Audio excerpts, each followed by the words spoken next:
Docteur Synapse.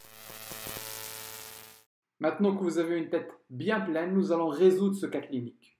Essayez d'être toujours systématique.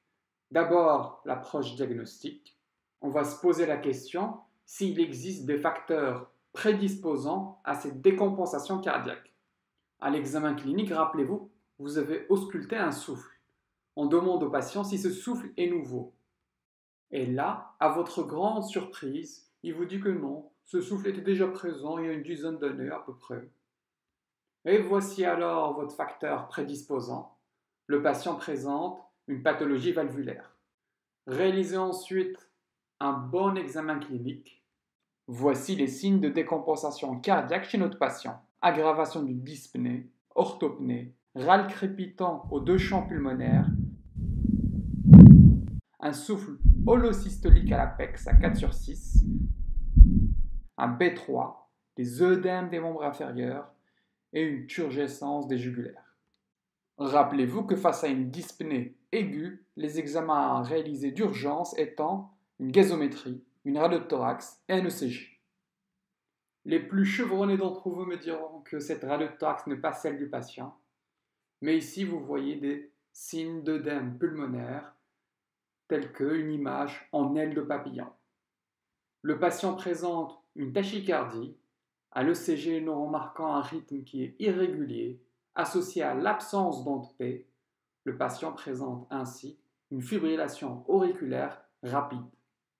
En résumé, le patient présente un facteur prédisposant qui est la présence d'une pathologie valvulaire associée à un examen clinique riche de décompensation cardiaque, plus des examens complémentaires en faveur d'une insuffisance cardiaque. On est donc face à une haute probabilité de décompensation cardiaque, ici d'OAP. En second, on va essayer de classer le patient dans une catégorie clinique. Allez revoir le patient, et là on remarque qu'il est un peu froid au niveau des extrémités, il est cyanosé. La cyanose est un signe d'hypoperfusion, le patient est froid, il est en plus rempli de liquide. Quels sont ensuite les signes de gravité? Le patient présente une saturation inférieure à 90%, 85, une fréquence respiratoire qui est de 35, c'est-à-dire très élevée, et des signes d'hypoperfusion. Le patient est cyanosé. N'hésitez pas à envoyer le patient en soins intensifs. Et pour finir, quel est le facteur qui a précipité cette décompensation cardiaque, c'est-à-dire la cause de cette décompensation? Vous le voyez très bien, c'est la fibrillation auriculaire, c'est-à-dire un trouble du rythme. Et pour finir, la partie la plus amusante de cet exposé, le traitement. Aujourd'hui, je vais détailler la prise en charge urgente de notre patient, c'est-à-dire de l'œdème pulmonaire cardiogénique. D'abord, un traitement supportif, le traitement de l'OAP, et en dernier, n'oubliez pas d'évaluer la réponse à votre traitement. Un mnémonique extrêmement simple pour retenir le traitement supportif et celui de l'OAP. La suite alphabétique est l'héménopée.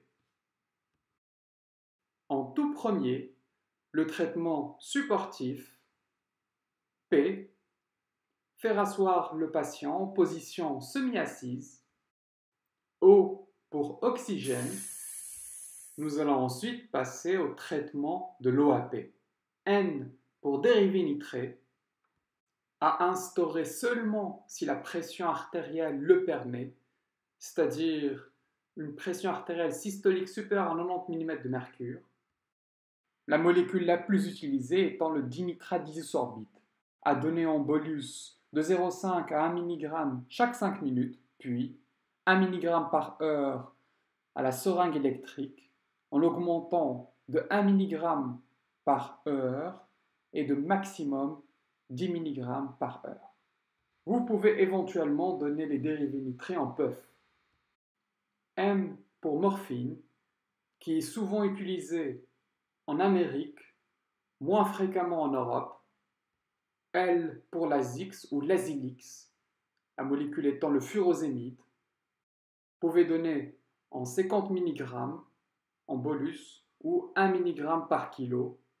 Retenez que de plus hautes doses peuvent être utilisées chez un patient ayant un traitement chronique à base de furosémide. La partie la plus importante est d'évaluer la réponse à votre traitement. Vous pouvez vous fier au début grâce à votre saturation en oxygène. Si elle ne s'améliore pas dans les minutes qui suivent le début de votre traitement, réalisez une gazométrie. Si le patient présente une probabilité élevée de décompensation cardiaque, n'hésitez pas à passer à une ventilation non invasive telle qu'une CPAP ou une BiPAP en la réglant en premier à une pipe à 5 cm d'eau et une aide inspiratoire à 10 cm d'eau. En cas de signe de gravité, n'hésitez pas à envoyer le patient aux soins intensifs. En cas de trouble de conscience ou de choc cardiogénique, ne pas réaliser de ventilation non invasive, mais intuber le patient. À bientôt. Merci d'avoir suivi cette vidéo. N'hésitez surtout pas à me communiquer vos questions, vos éventuelles remarques et de me proposer les sujets qui vous intéressent.